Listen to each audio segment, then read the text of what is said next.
Hey guys, welcome to a new episode of Skagit Storytellers. We are in season 3. That's right, season 2 was so special, it only had a few episodes. No, we just moved into a new house and it felt weird to continue season 2. I wanted to restart a new season, and it's my podcast, so that's what I did. If you check out the thumbnail on Instagram and wherever else I put it, Facebook, it's blue a little bit on the top, and that just reflects our new blue house. Huge thanks to our friends Andrew from The Enthusiasts and Hannah, whose husband is in Friends for the Ghost and the Dimes, Rick. Hannah and Andrew they made all of this happen, our new house, and I can't thank them enough. Selling and buying a house is really, really hard. Getting divorced and remarried is also very hard. And plus a whole bunch of other things that happened are hard. And all of that stuff happened in about a year. So if you know me, I sort of overdo everything and bite off more than I can chew. And I definitely did that this year. So my first guest of my new season is Hannah. I met Hannah, I think I met her at the honeymoon like a year or so ago. I met Tim, her boyfriend, first, then I met her. She's an amazing violin player. That's how I first got to know her. And then I saw her play guitar and sing, and I was like, wait a minute, she's incredible. So when I saw that she had a new album that was going to be released soon, I knew that I wanted to record with her. We've also seen her in the Skagit Symphony, which is really cool. And once Olive needed, she wanted some violin music to play the violin parts to one of her favorite songs, an AJR song, and Hannah wrote them for her. And then Olive said, this is too hard. So Hannah wrote like 3 versions, ranging in difficulty. So thanks so much, Hannah. You're so sweet to my kid. This was a fun episode because I don't know how this studio is going to work. And I realized right away that Riley's room is right above us, so he cannot be in the room while we record. What else? It's really cold down here. So if you come over to record, bring a jacket. I think those are the big things so far.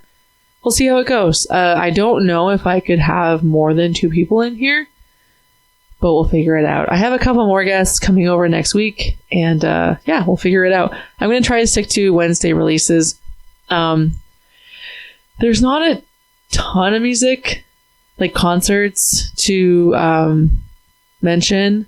I mean, Corey Vincent and his electric band, they are playing a live concert that's going to be recorded at the Muse on November 9th. That's actually pretty cool. There's actually 2 more really great things in November. The Enthusiasts are having an album release party and a Cordis on November 3rd. And Her Name Was Princess, which is Clay Christopherson's group. They're going to play their album release party at the Muse on November 22nd. So I take that back. There's actually 3 really amazing shows that you need to go to in the Valley. We are so lucky to live here. I want to give a shout out to my favorite youth band, After School Detention. They played their first show and it was incredible. Thank you so much to Wes and Clay for starting Swamp, the Cedar Woolley Arts and Music Project.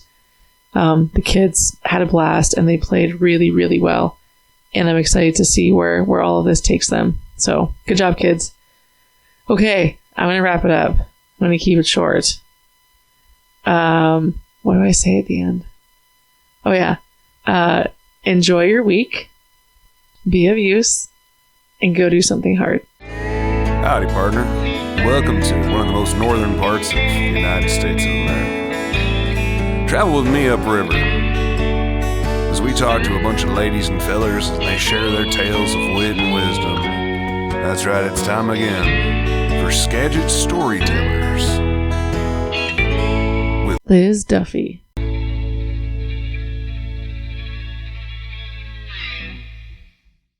Have you ever been on a podcast before? I did a podcast with Gil for his Almost Beach Glass podcast. Have you been on or do you listen to Victor's podcast? I have never been on it, but I used to listen to it every week, and now I catch up when I can. It's so good. I've only listened to a few. Their production's really good. I love their NPR voices as well. Yeah. I know you're from Florida. Well, sort of. Or you... See, I don't even know that. Well, how did you get here? Well, how did you get to a studio in Cedar Woolley? I was born in upstate New York, and I lived there till I was 8. And then from 8 to 17, I lived in Florida. So it's pretty split down the middle. But I consider New York my home because that's where I was really raised in my formative years. And that's definitely my preferred climate. So I don't really identify with my time in Florida so much. But when you say upstate New York, I guess, like, what am I picturing? Is it like similar environment to this? Super similar. Okay. Just more fall colors. Okay. And smaller mountains, much smaller mountains. It's more like rolling hills, big hills. But I just brought Tim there last month for the first time. And he was like shocked how similar it was. So I think that's part of why I like it out here, because it feels like very familiar to me. So had you visited here before you moved here? I went to Washington for my senior year of high school, my graduation trip. I wanted to visit Seattle because I'd never been across the country. I'd never been anywhere really before. And I just really liked Washington as a teenager, and I kind of idealized it. And so they flew us, my parents and me, to Seattle. And we only really saw Seattle and like Issaquah in that area. And we were mostly in the city, and we're not city people. And so it didn't go great. They were kind of bringing me there to show me you shouldn't live here, I think. But this place sucks. And I didn't love Seattle. I mean, it's a city and I'm not. So, but I knew that there was like cute surrounding areas, but it took me a few years. It took me went to college in North Carolina, and then it took me a few years after that, but finally moved out to this area. So what took you guys to Florida? My dad just hates the snow. He was really sick of it. He had to travel for work sometimes, and he got in some pretty near accident, like bad snow crashes and stuff. And he's kind of a Jimmy Buffett head. So he's always worked like remotely. So he's like, why don't I just live on a beach? My mom really likes stuff like Neil Young, you know, that sort of like old school American stuff. So I don't really come from a musical family. My mom plays guitar and sings, and my dad's mom played harp, I think. But other than that, there's not much of that going on. So it was more just they just listen to music for pleasure and for fun. It's not like songwriting going on or anything. Well, I was just going to say, if you guys lived in upstate New York and the weather was probably snowy a lot, or was it similar to here where it only snowed? No, it's really bad snow. Like it snows all through May. If it snows a lot, people are better at driving and they're more prepared. And yeah, but when it's a blizzard, it's just yeah. So it just there was too many near-death experiences, I think, and he just called it. So we lived 45 minutes from Orlando. So when I was 8, when we moved, it was really great because we just got like those year passes for Disney, Universal, and everything. And so we were there all the time, and that was really awesome. So like from age 8 to 10, those were some pretty fun, great years in Florida. And then, you know, then I got into high school and I got angsty and I didn't want to be there anymore. So you're at the beach, like all in black. Yeah. Yeah. Did you go through a goth phase? No, I'm actually more goth now than I ever was before. I was actually in high school. I'm just picturing you at band camp. That's why. Oh yeah. Band camp. Yeah. Goth theme. In high school, I went through a lot of phases in high school. What years were you in high school? 2013 to 2017. Oh my God. I know. Don't laugh at me. You're so young. No, I'm laughing at myself. Yeah. I was 1993 to 1998. Okay. And Spencer was born in 93. So it just makes me laugh. Mm-hmm. Okay, so I'm trying to think what was going on in fashion in the world at that time. I mean, the Trump election, I missed it by like 1 year. So that was... So I was pretty angsty in high school, and some of it was from that. Yeah. But no, I went through I was like involved with the church for a while. I was like a worship leader and stuff like that. Could you be angsty and work? No, I was angsty after that. Yeah. And I just like, you have to leave. There's too much angst. I just realized that I was only doing it because I like music and I just wanted to sing. And so then I realized I don't have to spend all my time doing religious stuff when I'm not. And now that I moved on from it, I've realized like I have like no belief system. So it's just been it's been good to get away from that. But so I just kind of stepped away from that and then got more involved in music. I did like bunch of theater stuff in high school and dance and just I was doing so much, but yeah. And then when I went to college, I focused more on just music. Went for audio engineering major, German studies minor, so I guess it wasn't all music, but yeah, that was in fall of 2017. And then you said you went to college in North Carolina? Mm-hmm. Why did you choose? Because it was halfway between New York and Florida, and so it was really convenient because we would travel between the two states sometimes, and also because they had the audio engineering program that I wanted. A lot of schools that had that were like arts only schools, and some of them weren't like accredited and stuff. They were just kind of like graphic design trade schools or like audio trade schools. They're not really like a college university, and I wanted that experience, and so Elon had like a whole program and a whole like building and facility for it. So it was pretty obvious for me. That's where I wanted to go. I think I might have seen you either at the honeymoon or at the Muse. And when you started playing, I was like looking around like, what's going on? Why doesn't Hannah do this more?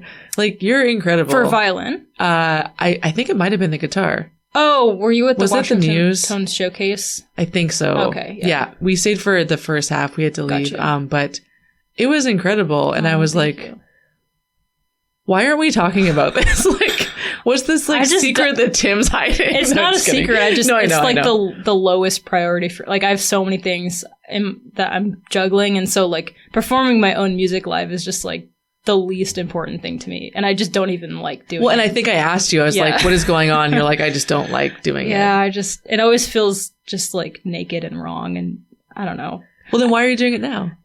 Because I'm trying to sell my record. Because I gotta break even. Got it. I love it. Yeah. Yeah.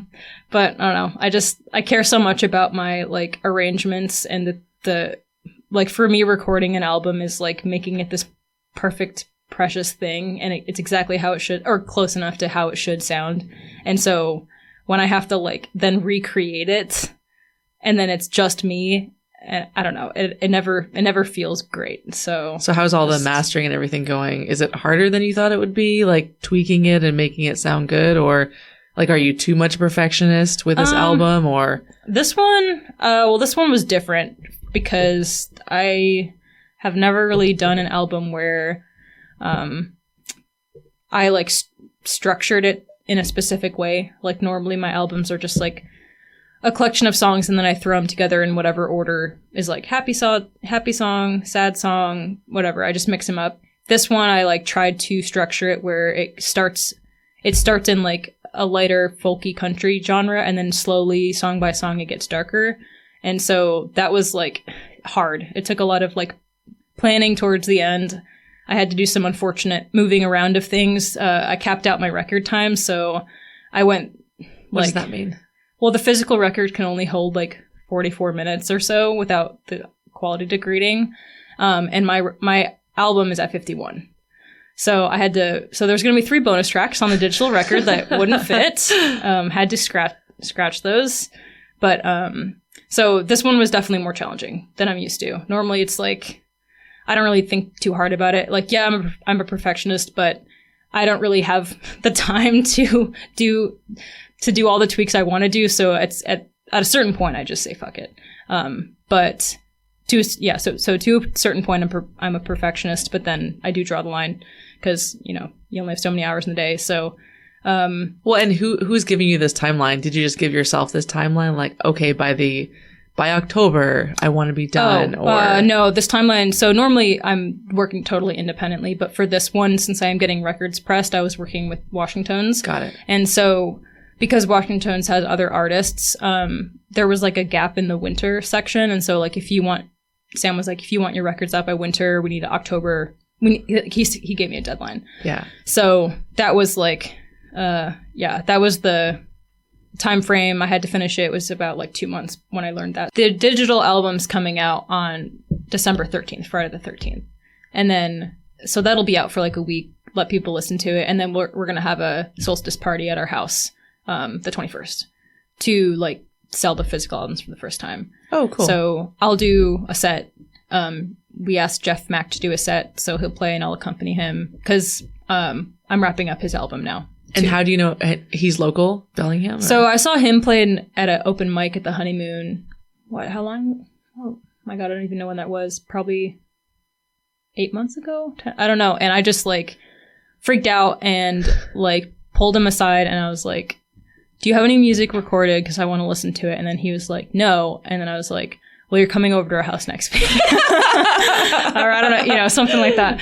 So Tim and I adopted him and he's so good. He's just like, I'm really picky about what music I like. And I think his songwriting is incredible. And I'm so glad I've been able to record it. And I've done all the like arranging and like additional instruments so far. So it's definitely collaborative. And it's at like 10 songs, but I think we're going to add a few more. And he's not going to do physical releases. So when we're done with it, it'll be up pretty soon after that. Because you don't have that waiting period. Yeah. So I'm not sure when it's going to be out, but it'll probably be close to my album too. So it might be like a duo situation. But so is this what happened when you guys got involved with Victor? You adopted him? No, Victor's been releasing music for a long time. Okay. I didn't have that honor, but well, I was gonna say if you guys love Vic, like I love De-esser. It's I put it on all the time. It's so good. Yeah, and even just that little show he did at the record store a month or two ago. Maybe it was 3 months ago. That was so great. Do you know that his music is the reason I'm like out here to begin with? No, I didn't tell me that story. So. Like the whole reason I guess it's kind of, I don't know, it's hard to say because I was like a senior in high school and I think I was a senior and I went to this music camp for the summer in upstate New York. So like all the way across the country.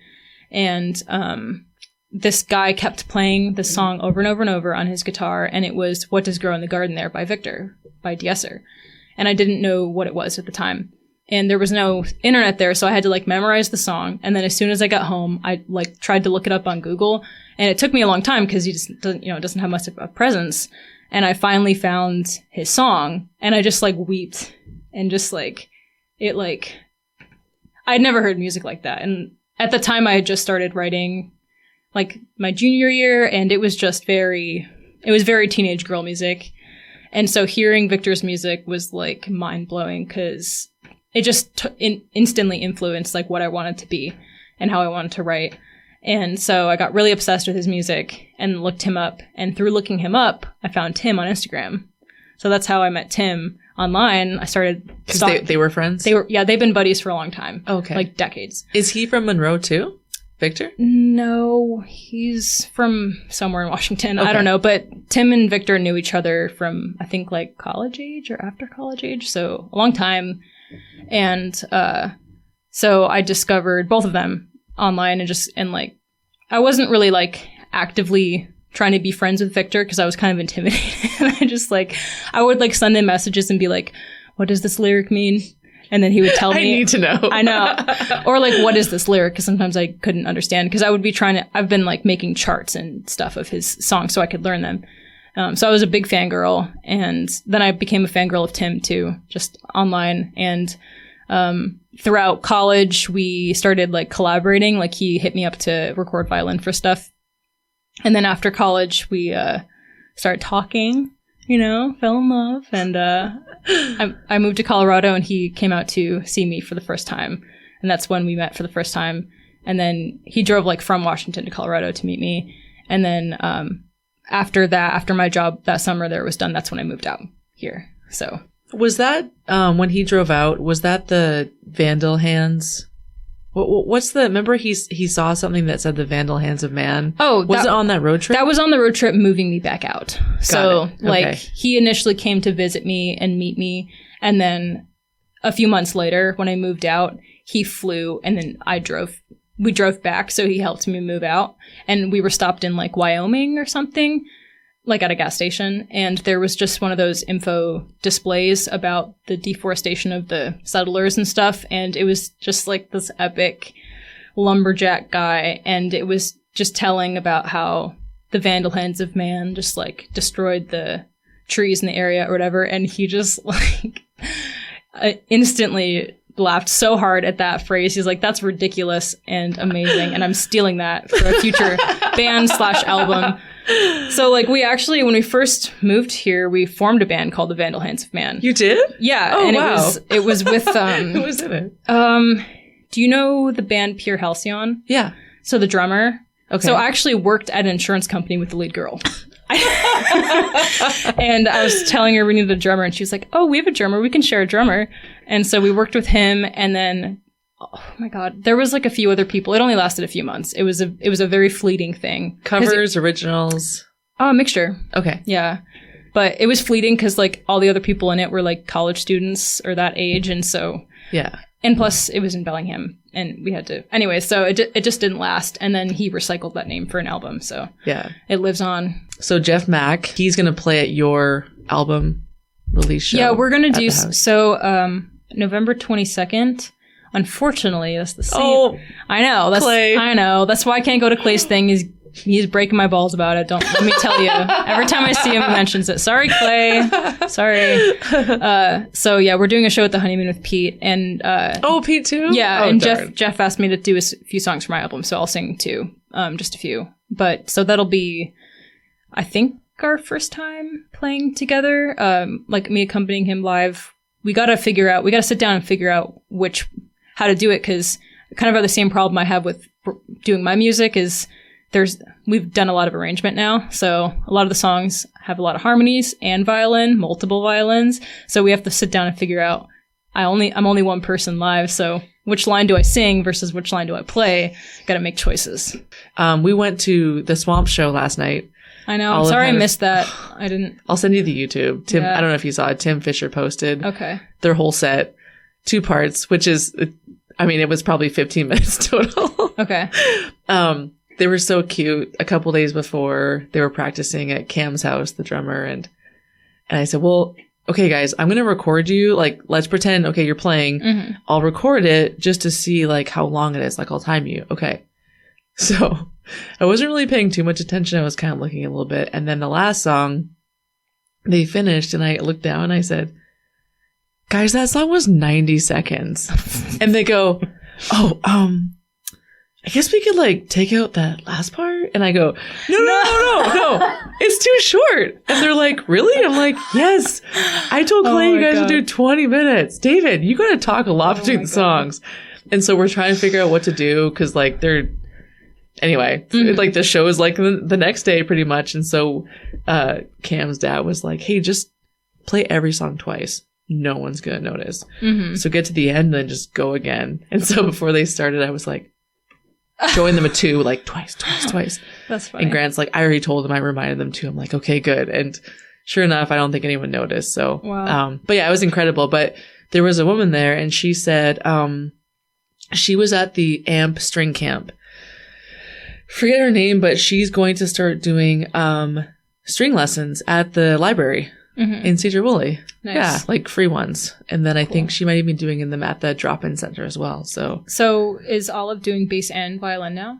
So she's just doing bass with her friends. Okay. Miguel's going to come over sometimes and help her with bass.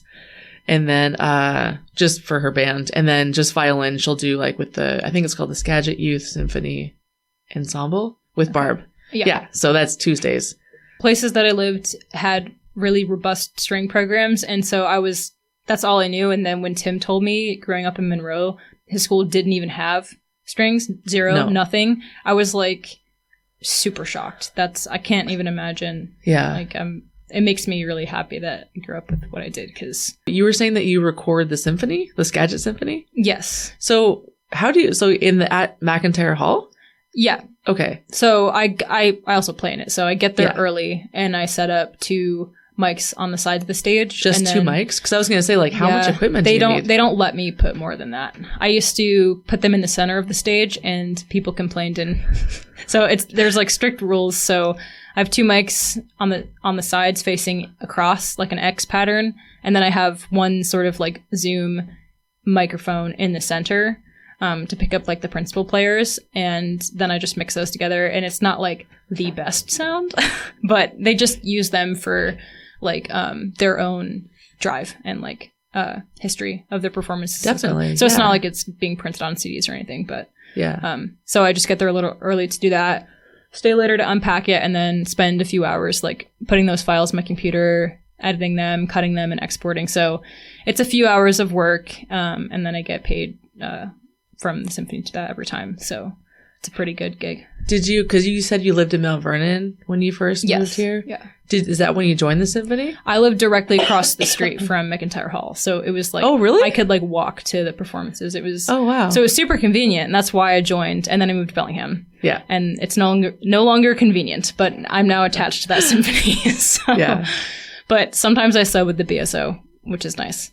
Is that Bellingham? Yeah, the Bellinghams.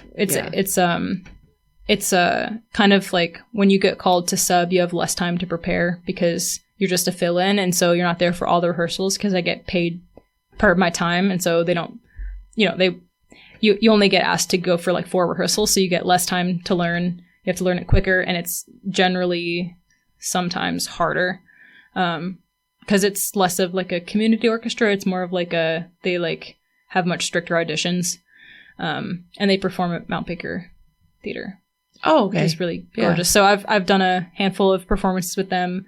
I think they're trying to get me to like formally audition. I kind of snuck my way in there through like filling in for people. I think they're trying to get me to formally audition. I don't want to do that. So if they don't reach out again, then that's fine. But I just don't want to go through that whole process. I don't have the time to prepare a formal audition. So yeah, if they don't trust me that I can play the music by now, then that's their problem. It's their loss. Yeah. So you said that you guys went to New York to visit your family. Yeah. And then has Tim been to Florida with you?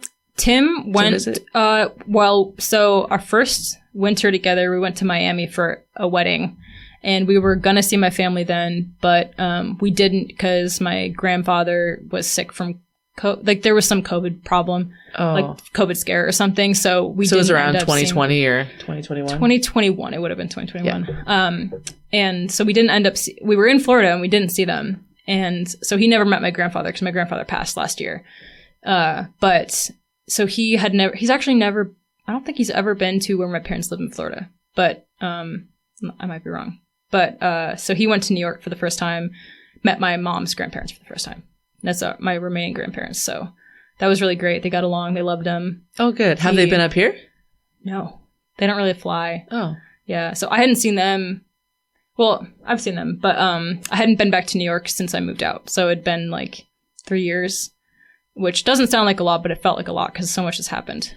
But anyways. Has a lot changed there? No. Since you met? Nothing. It was exactly how I remembered it. Yeah. It was really nice to go back because we went to the Adirondacks, where my family would go every summer since like it opened in like the early 1900s. It was like a family tradition.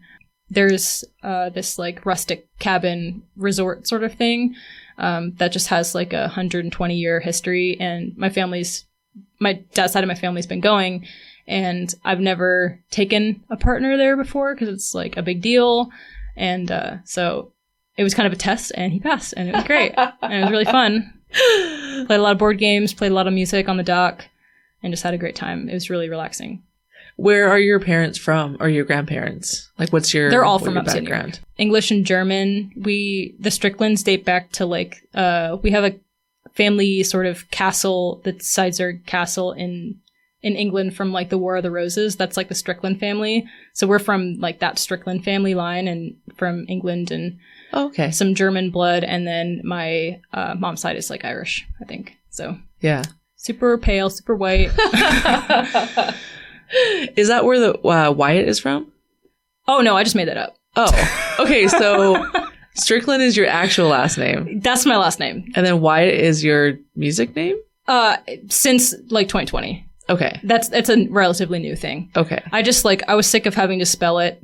And Strickland? It just, it didn't work well. It didn't work well as an artist name. It just doesn't have a ring to it. And it just wasn't working. And so I was like, it took me a few months to come up with a list of names that I liked, then make sure they're not taken.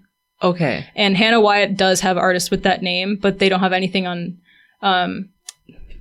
there's like this one artist I have some Spotify issues with because her name is Hannah Wyatt too, but we're completely different artists. So if anybody listened to the wrong one, they would know immediately. Got it. So it's not like a real problem.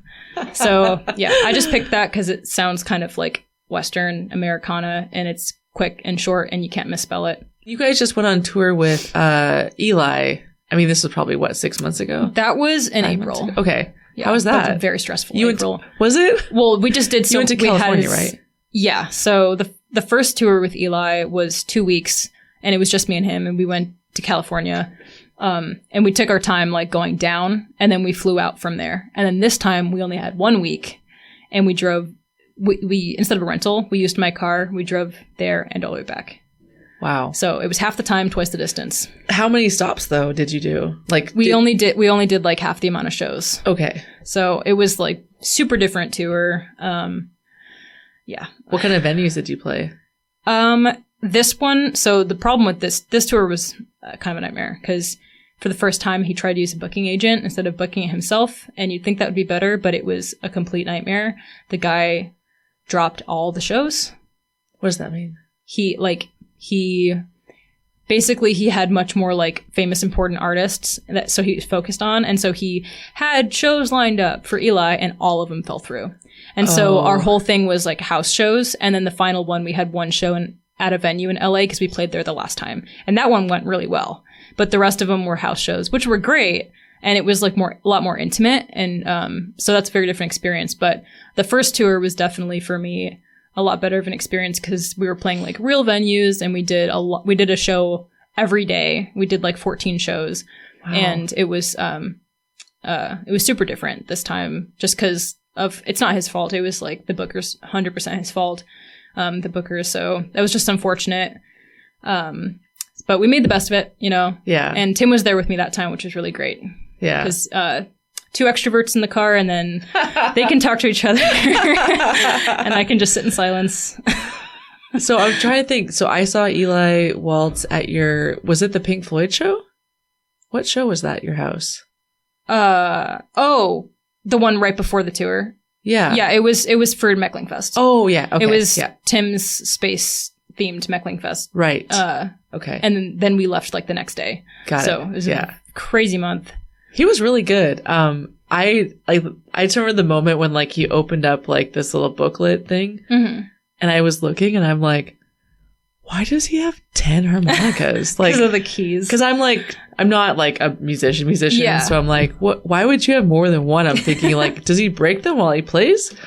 So he needs more. Kind of like when people have multiple picks, and I think maybe Spencer or someone said, different keys. And I was like, oh. The other moment I remember from that show is all the smoke coming from behind Pete when he was playing. Yeah. Oh my God. I got some great pictures of Pete. And then I think one of my favorite photos, Steve Chambers was in the corner and his head was glowing because he was wearing that like helmet thing. And it was just like a great photo. So I think that was every Mecklingfest we have, the decorations, it gets more intense. Which is all me. That's my fault. Yeah. But this sneak peek coming Mecklingfest is gonna be. I'm gonna take a break on decorations because we're doing Sopranos themed. Oh. Yeah. So I should watch the show before I come? Yeah. Tim had me watch the show this past year. Okay. We finished it a few months ago. You recommend it? He loves it. There's nothing wrong with it. It wasn't bad. It's just. Well, why do you want to do a theme if it's like a mediocre show? Because it's his birthday. Oh, and he loves it. And he loves it. Got it. Okay. It's not my birthday. Okay. He's a birthday boy. So he cares about that. So we'll throw a big soprano. Well, also because he makes a really good Sunday gravy, that red sauce. Yes. So we're going to ask for people to bring all Italian food, bring some gabagool, bring some mozzarella, and you got to talk in this accent the whole time. And you gotta dress. Spencer's gonna love this. Okay. He loves talking accents. Smoke some stogies. Oh, nice. I do like a good cigar. Okay. Yeah. That'll be fun. We'll come with those. What's the theme for the December solstice? That is going to be loosely Victorian. Okay. So all the food is we're going to try to have it themed. Like, he's going to search for a Christmas goose, which we looked last year and we couldn't find one. So we'll see if we can. If not, he's making beef Wellingtons. Okay. And I'm going to make maybe figgy pudding, stuff like that. Like classic Victorian sort of like Charles Dickens stuff. If you have Victorian clothes, wear it. If you don't, just dress fancy so you blend in. Dark colors. Yeah, just like men wear like dark suits, women wear like nice dresses, dark. But if you have Victorian clothes or if you want to buy them, now would be the time. I'm encouraging you. I've got a costume chest upstairs. I'm a nerd. But so you were all decked out at band camp. Yeah. I have a couple options for this, so we'll see. I'm sure Spencer will find a crop top for the... Oh my God. No. Turned away at the door. Sorry. You have a bouncer that's just checking like people's clothing. Yeah. So yeah, that's this Christmas. And we're about to make a Facebook event, but Tim's going to make the poster for it first. But and also D'Ester might play. They're checking to see if they can get childcare. So we don't know yet. You mentioned Steve Chambers before. I was going to say the Swamp poster. Mm-hmm.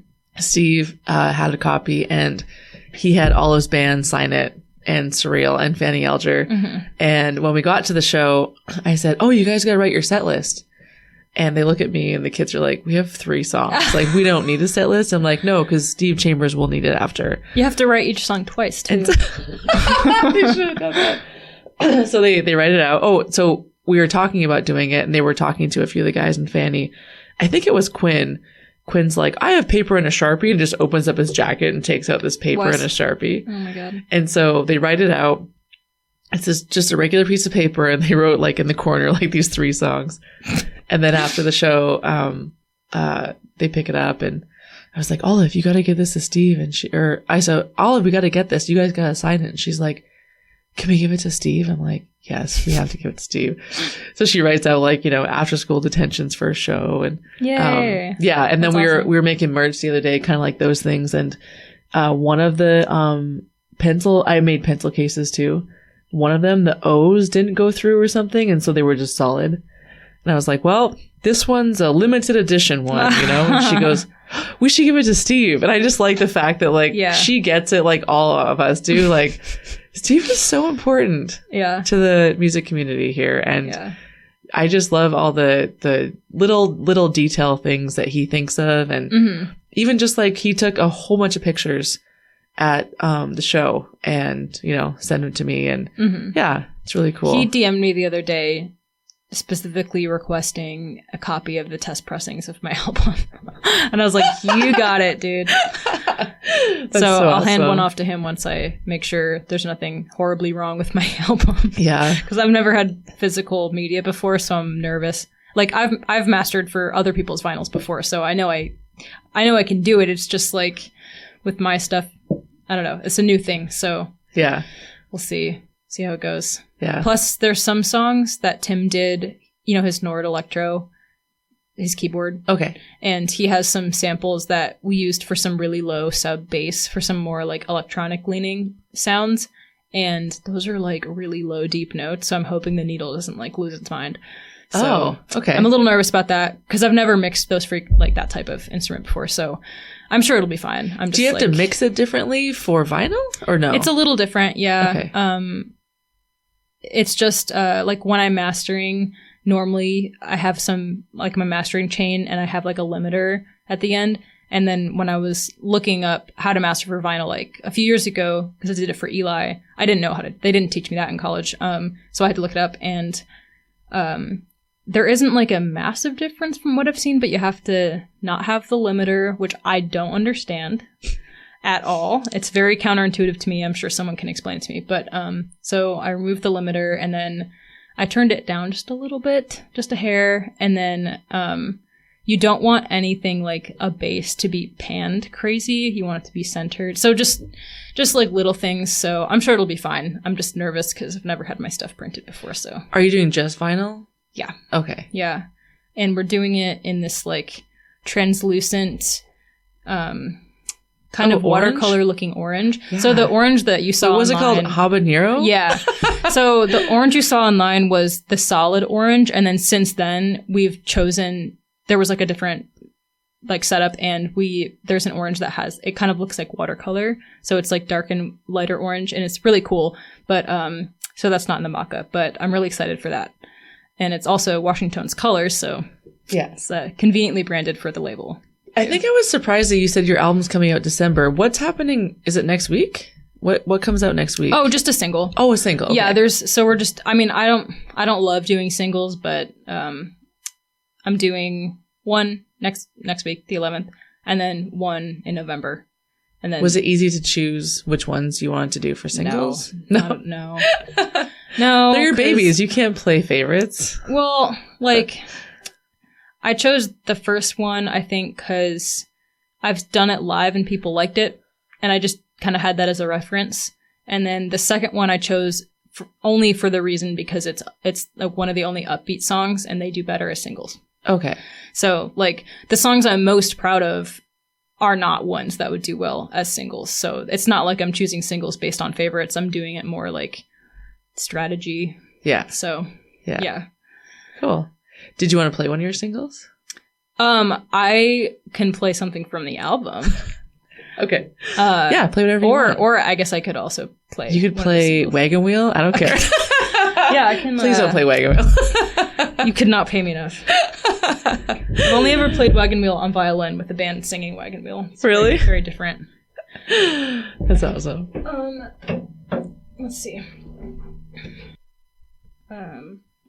So I'm just gonna pull up my notes just in case I forget it because I have Swiss cheese brain.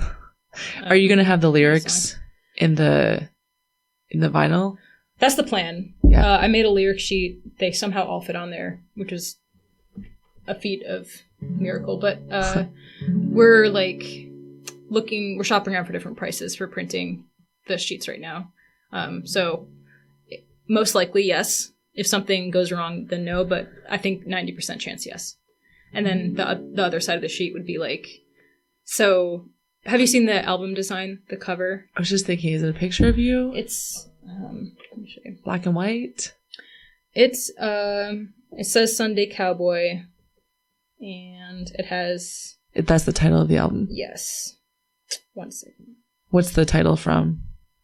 One of your songs, or? Yeah. Yeah. So this is the front of the vinyl cover, I guess the album cover. Okay. And so the back of the lyric sheet would potentially be the full image expanded. And that's you? That's me before I cut my hair. Okay. That was in May. Okay. I took that. But so potentially we'll have a lyric sheet with like a poster on the back. But yeah. We'll see. Oh, we haven't even talked about your photography.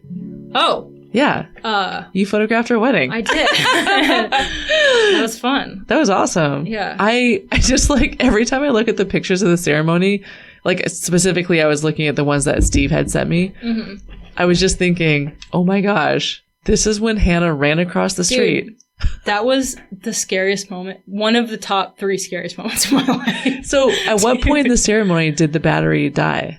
Like the very beginning. Yeah. So you had gone out, you guys, Clay had just started talking. Yeah. And I was like trying to capture pictures of you two looking at each other. And all of a sudden the button wouldn't make the sound anymore. It wouldn't go click. And I was like, oh, dang it. And I looked and was not expecting that. So like I haven't used my camera in like a decade, really. I'm like, I should have remembered that you need to keep your items with you. Cause I left all my camera gear, my phone, everything, batteries, everything in the apartment where you changed across the street. And like, I just didn't think about it, like, cause I'm so rusty with photography. So and I was wearing heels. I remember that. And I don't know why I did. I did that because I was trying to be a guest too. I was trying to look nice as a guest, but that was a horrible choice. And so there was just this moment, like, when I realized what was happening, like any other time of the day, it wouldn't have mattered. The one important, you can't redo it. You cannot redo that moment. So like, and to realize that was happening, I'm sure it just took a millisecond, but in my mind, it felt like a year. I was like, what do I take the L and do I ask Tim for his phone and just take phone photos? Because I didn't know if I could get back in time. Or do I risk missing it to sprint and go get the stuff and come back. And I decided to take the chance. And I'm glad Clay talked for, I don't know how long that was, but I don't know if you knew. But I didn't even notice you were gone. Okay. Yeah, that was incredible. I don't know. It was probably like a minute and 15 seconds, but I was so sweaty. Yeah, those are steep stairs. You ran across the street, straight up the stairs, grabbed your stuff. Yeah. Ran down. Well, I had to like look for the batteries in the camera. I was tearing things apart. It was like out of a cartoon. And then I was like, come on, where is it? And then I found it and ran back, and Clay was like, you guys were still, you hadn't even really started yet. And so it was such a relief, and I'm so glad it worked out. But that was a major lesson learned. I think next time I do a shoot where it's like time sensitive like that, I think I'll buy like a fanny pack or use a fanny pack or something so I can have that with me, because oh my God, that was, I'm so glad it worked out, because I would have felt awful for you if I like got everything but the one most important moment. Okay, so what song are you going to sing, and what is it about? I was planning on doing this one just because I've sang it less than the single, which I'm now annoyed with. When did you write it? What is it about? This one I wrote for Timothy. It's a love song. I don't really write a ton of love songs, but there's actually a few on this album for him. One of which is titled So, but this one is not. S-O? No, it's like titled like for Tim. Oh, sorry. It's titled as such, I should say. But this one is called 3. And on the record, do you know Ivan Sandomir?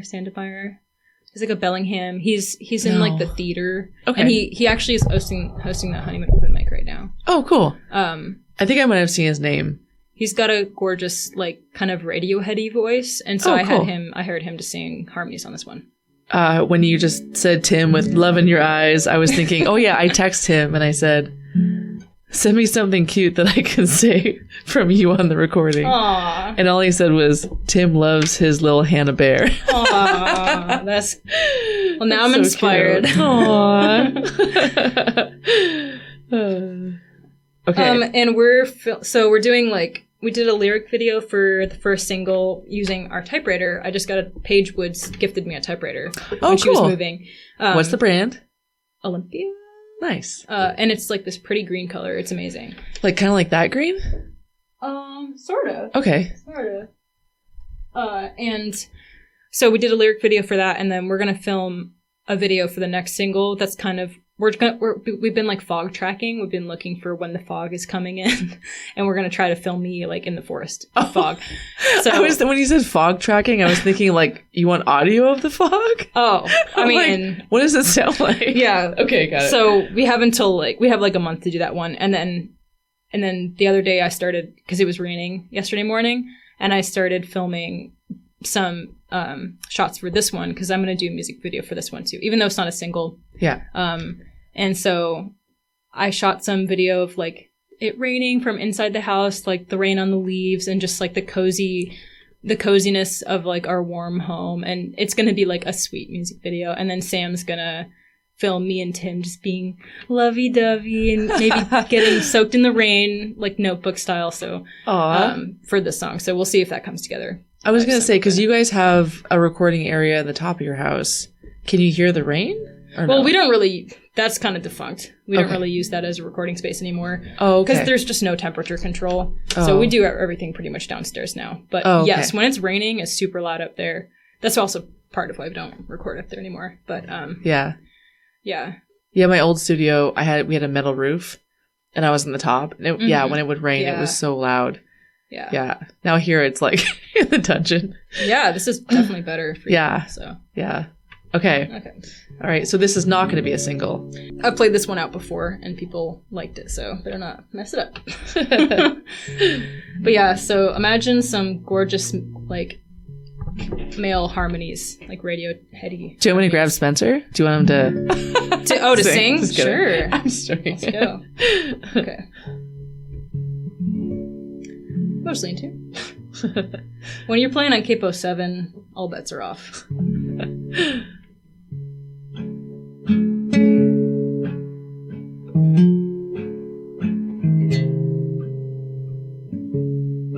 In the dusk we Watch the new puddles form in the glances. I try to keep my hands warm. Feudal natures, can we both just let them go? It's not for trying, it's not for anything we know.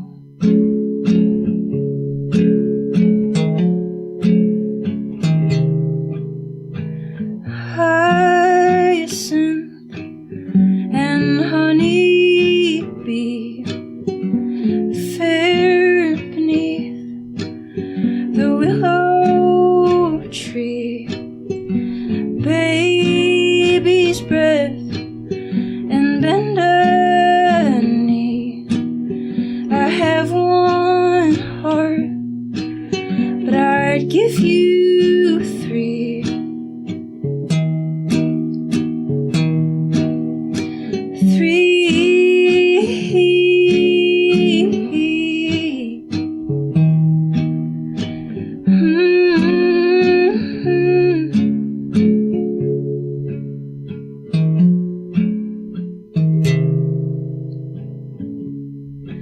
Red and velvet,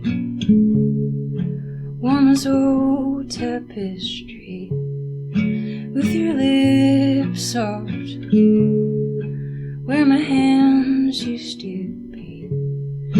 All along I knew it too, and now I'm crying, but it's not because of you.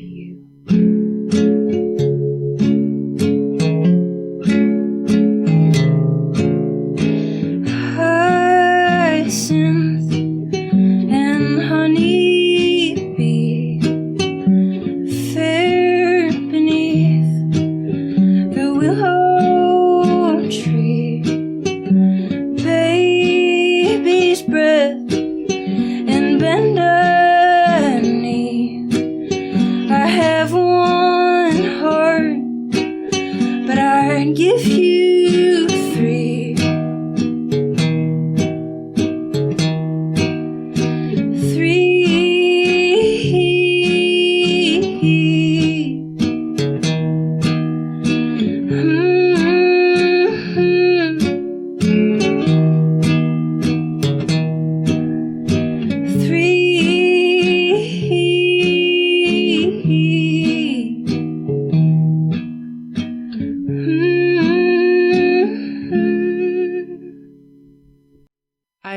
I love Tim's brain. I just, even just like the way he texts, it's just so Tim. Yep. Yep. Unmistakable.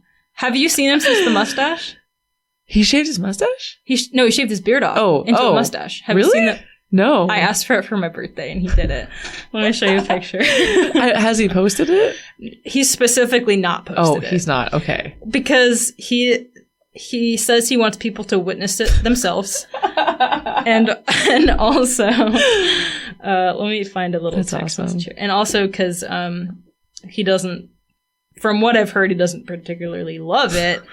He doesn't hate it, but... He's like, this is why I've always had a beard. Yeah. Okay, let's see. I want to find a good one. Let's see. He sent me one the other day. But, yeah, I asked for it because we've been together for over 3 years now, and I had never seen his, like, face. Yeah. And so I was like, Tim, it's been years. And he's also promised me before, and it's fallen through. So I was like, it's time. Sorry, 1 second. You're fine. Oh, here you go. Oh my gosh. He looks a lot younger. I know. Yeah, he said he's getting carded now. Isn't it great? Yeah, I actually really like it. Yeah. Someone said the other day that he looks like a Victorian boxer. You know, those guys like on the... Yes. Yeah. I love it. Yeah. I think he looks super dapper. Yeah. I heard he's running again. Yeah, he's been awesome. working out for like, I think 2 weeks. He's dropped like 25 pounds. That's awesome. So I love when he gets like excited about getting healthy because he does everything all at once. We're pretty all or nothing people, so I totally understand that. So he dives right into it. And so it's been really good. He's been sleeping really well, and he's been like happy. So yeah, he does get a little irritable because he's eating one meal a day, and so he can get a little hangry. But other than that, he's been great. So yeah, that's awesome. All right, so I'll just put all your Instagram links and everything, and if people want to follow you on Bandcamp and. Yeah, I don't know when you expect this to come out since you're doing it on a shorter let's see. It's October 5th. You know what? I'm going to try to go back to Wednesday morning releases. So maybe I could try to do it this Wednesday. So October 9th. Oh, okay. Because from Tim's, I think it took like a few months, right? It just depends. Okay. And I think I recorded with Tim. Was it December? I don't know. There was just a lot happening at home. Yeah. Okay. So there was like 6 that got placed on the back burner, and then I didn't do any for a while, and then I just like did some because it made me feel good. Okay. And then I put them back. Like even like it's funny because looking back, I have 3 in the new season. Okay. And I'm like, I kind of want to like scrap, like just change those to the end of the first season and just. This is the new season. Because it's a new place. Yeah. Because like I have season 2 up to episode 3. Mm-hmm. It would feel weird calling this season 2 episode 4. Yeah. Well, thanks for coming over, Hannah. Yeah. Definitely. Yeah. Thanks for having me. I can't wait for your album. It's going to be awesome. Yay.